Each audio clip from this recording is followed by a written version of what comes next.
بخاری شریف میں ہے کہ حضرت حسن رضی اللہ تعالیٰ عنہ نے ایک دفعہ زکوٰۃ کی کھجور اٹھائی اور منہ میں ڈالی. آپ نے فرمایا کہ ہو سکتا ہے یہ زکوٰۃ کی ہو. دیکھیں یقین بھی نہیں تھا, اور حضرت حسن کے منہ میں انگلیاں دی اور باہر نکالا. فرمایا ہم سادات لوگ زکوٰۃ نہیں کھاتے. بعض قوموں نے سادات کو فتوی دیے کہ لے سکتے ہو. میں کہتا ہوں یا تو سید اصل نہیں ہو, ڈبل بیڈ والے ہو, ورنہ جھوٹے فتوے نہ دیتے. نبی کے خلاف بھی مفتی فتویٰ دے سکتا ہے کیا؟ وہ کیسے مفتی ہے؟ علی الاطلاق ائمہ اربعہ متفق ہے کہ سادات کے لیے زکوٰۃ ناجائز اور حرام ہے. علی الاطلاق دیکھیے فتح القدیر شرح ہدایہ. اور حضرت صلی اللہ علیہ وسلم کا ایک غلام تھا, ابو رافع نام ہے.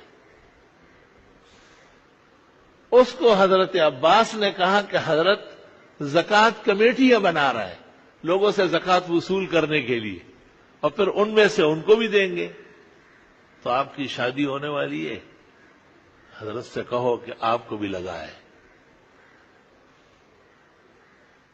ابو رافع نے آ کے آپ کو کہا کہ حضرت آپ لوگوں کو زکوٰۃ کمیٹی میں رکھ رہے ہیں, مجھے بھی رکھ لیں, مجھے زکوٰۃ کے پیسے چاہیے. حدیث شریف میں آپ نے ٹھنڈی آہ بھری, بہت افسوس کیا. فرمایا یہ کیسے ہوگا ابو رافع, انت مولانا, آپ ہمارے غلام رہے ہیں, اب نہیں ہے لیکن کبھی تو تھے. وہ مولا القوم من انفسہم, اور غلام قوم کے حکم میں ہوتا ہے, نہ ہمیں لینا جائز نہ آپ کو لینا جائز.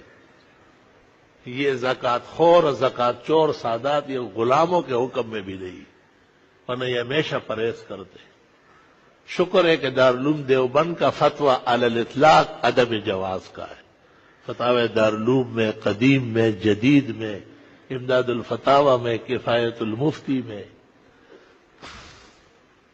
جامعہ کی طرف سے اس پر ایک محقق مقالہ لکھا گیا ہے, احسن القربات فی عدم جواز الزکوٰۃ الی السادات. امت مسلمہ کے تمام اقوال جمع ہے, اور راجح قول یہی ہے کہ کسی صورت جائز نہیں.